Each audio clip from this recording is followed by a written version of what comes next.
I own a surprising amount of Böker knives, specifically from the Böker Plus line, and it took me a little while to realize why I was so drawn to them, considering they have had some quality control issues over the years, and I'm certainly going to review some that have some QC issues in the future. And I came to the realization that I just love how they collaborate with custom knife makers to bring us these budget, more affordable versions of high-end expensive knives.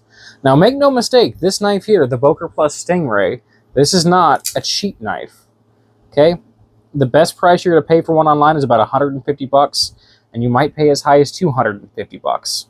Okay, so it's not cheap, not by any means, but compared to the $1,600 custom Monaro Stingray that this is emulating, it is damn affordable by comparison and gives us that same beautiful design, the same or at least very close ergonomics. And realistically, considering how almost nobody was ever going to use that $1,600 custom, pretty much all the same utility, considering you might actually use this one. The edge retention won't be as good as that CPM 154 custom blade, but think about the price difference. Okay, high end on this is $250, low end on that is $1,600. Quite a big gap. I absolutely love this thing. It is sadly discontinued. They do pop up on eBay and Blade Bench from time to time, and if you get a chance to buy one, do it, because they are awesome. It is a big freaking knife. I do not actually use this knife. I carry this as a self-defense weapon, okay? And so, like I say in all my reviews, my gear gets tested based on the role that I'm going to apply it into. And for a self-defense knife, that means I carry it, I practice drawing it and extracting it from the pocket and opening the blade to see how quickly I could get it into a defensive posture and get ready to use it. But I don't go out stabbing things with it to test it. I certainly don't go out starting knife fights just to test out knives for review. So this has no use on it, and that's fine, because realistically speaking, no one's, or very, very few people are going to be out there using their large self-defense knives. Okay, at least I hope to God they're not having to use them. Could you put this into an EDC roll? Absolutely. It's very large for that, but you could definitely do it. I just choose not to. So my review will be kind of overview-like. If you're hoping to get information on Böker Plus's VG10 steel, because this is the VG10 model, they did also make it in 440C for the first runs. I talk about their VG10 in my Böker Plus Urban Trapper review. Go check that out. Basically, it is completely fine. I find it acceptable. Let's talk about this knife. 4 1/8 inch long trailing point blade made out of VG10 or 440C, depending on the version you have, with a nice high flat grind. Isn't that a beautiful blade? And it is highly functional. It is highly functional for self-defense, and yeah, it would be very functional for utility. Okay, the secondary bevel is well backed up, comes super, super sharp out of box. This thing is razor freaking sharp. I didn't bring my notepad for this video, but you know what? Here's some of that nylon rope. It clears right through there with no problem. Absolutely razor sharp edge. Good belly for a slash cut. Very sharp, very penetrative tip. Would work well on a thrust. It would also work really well for opening up your clamshells and your Amazon packages. Which, if you're using this as a utility knife, is basically what 99% of you are going to be doing. It's a big blade. It is a big, big blade, and that's because it is designed to be a self-defense weapon. Okay, so that back swedge there helps to taper that tip down to a very fine point. Yeah, it's probably fragile. If you drop this tip, you'll probably bust it off. But man, is it sharp. Love the sweep on the blade. How does it slice? Don't know. Don't know. I didn't put it through cardboard. I'm not going to put it through cardboard. That's not what I want this for. I do like the polish on the blade. I think it's very handsome. You can see there Böker Plus on that side, VG10 Monaro on that side, and then we have our serial number on the tang here, 0887 for mine. Absolutely love this big old blade. It comes out with a deployment disc. That's your method of deployment, and it's very well textured. There are some companies who don't really get their deployment discs right. They're slippery. This one, I get good traction on it, and it comes out super fast. It also locks up tight. I have no play side to side, no play up and down. If I ever developed any, yes, I could adjust it at the pivot point there, and it is a titanium frame lock. Bit of a downside, there is no steel interface on that titanium lock bar, nor is there an over travel stop. So you do need to be more careful with this than something like the Grow EF225 that I just reviewed. It had both of those safety features, or not really safety features, but it had both of those quality features. This doesn't have either one of them, and that's an outgrowth of it staying true to the original Monaro Stingray. That being said, I doubt anyone's going to be using it anyways. The frame is well jimped, by the way, so it is easy to disengage. You can see that the lockup is about midway. It's still fairly early. We have some room to go, some room to wear in. Jimping on the top spine of the knife, very, very functional. The handle is extremely comfortable and very large. I have plenty of room, and it feels great in the hand. Centering, it lists. It's not perfect. You see it is listing off towards that right-hand side there. It's not rubbing, though. I don't have a problem with it. I'm not going to complain about it. However, at this price point, if it was rubbing, I would definitely be kind of pissed off. Handle is 5.5 inches long. Like I mentioned before, made out of titanium. They don't tell us what kind of titanium. If I had to hazard a guess, I would say probably TC4, given that this is a Chinese-made knife, and that's what they like to use on most of their titanium. It's their equivalent to the American 6AL4V. What I do know is it's textured very well. This thing is grippy as hell.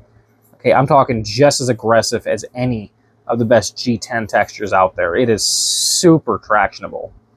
All right. I mentioned already, it's comfortable in the hand. We have a deep finger choil that we just fall into naturally. Tons of room, tons of real estate on this thing. Absolutely love this handle. Could they radius the shoulders a little bit more? Yeah, they could have done a little bit more radiusing or removed some of that texturing from being so close to the contours of the handle. But I'm not upset with it. It doesn't cause any hot spots or anything. Not a full flow-through design. We do have a backspacer on the bottom section here, which is also very well jimped for traction in the reverse grip. As I mentioned, this is designed to be a kind of fighting knife, a folding tactical knife. The pocket clip is something of a hit or miss situation. Some of you will love it, some of you will hate it. I fall into the love it category. Okay, for one, you can see they have milled the titanium so the clip sits flush inside. I think that's a beautiful design feature. And look at this. It doesn't flare up in any way too much on the end there. So this is not going to risk catching on car doors or seat belts or anything. The tension is perfect. It's super strong. And I don't know if you can see that, but there is a section under the clip that is smooth to keep it from tearing up our pant pockets. Okay, we'll bring the old cutlery lever pocket and we'll show how this thing carries. I will say, because it doesn't flare up much, I do have to bend it up a little bit to get it over some thicker fabric, but carries like so. Exactly how I like it, just enough there to extract the blade or to extract the knife from the pocket, unlikely to pop out of the pocket, and has very good tension. So I like this clip. I will say it is sad that it's not reversible to the left-hand side. That's largely due to it having this organic shape, again staying true to the Monaro Stingray, and having the titanium cut out in order to do so. I think they still could have strayed from that a little bit, cut out a section here of titanium the same way, and then give us a screwable inset that we can put in there with the grip texture on there if we're not going to use the left-hand side clip. Do the same thing on the right. That would have been a nice feature, but oh well, we have what we have. It's not that big of a deal. I doubt many people are actually carrying their Böker Plus Stingrays to begin with. Now, I mentioned before, this is a big knife, but it doesn't weigh that much, courtesy of it being a titanium frame lock. Go ahead and break out our drug dealer scale. Slap it on here. 5.45 ounces. Oh, we'll just say 5.5, just to highball it.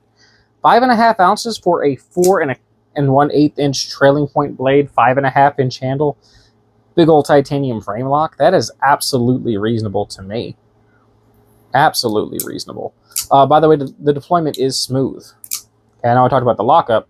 The deployment, nice and smooth. Comes out easily, comes out quickly. No grit, no grind. Absolutely love this thing. There's honestly very little I don't love about it, except for the fact that it's discontinued and the price is a little bit high. Yeah, I'd like to see that over travel stop and a steel insert on the frame lock, but again, they're trying to stay true to the custom design that this is emulating, so I get that they didn't want to go changing it. I didn't prepare a competitive option segment for this video. Quite frankly, any titanium frame lock, there's 1,000 of them out there today. You could throw any of them into the competitive options segment. What it really comes down to is, do you like this design?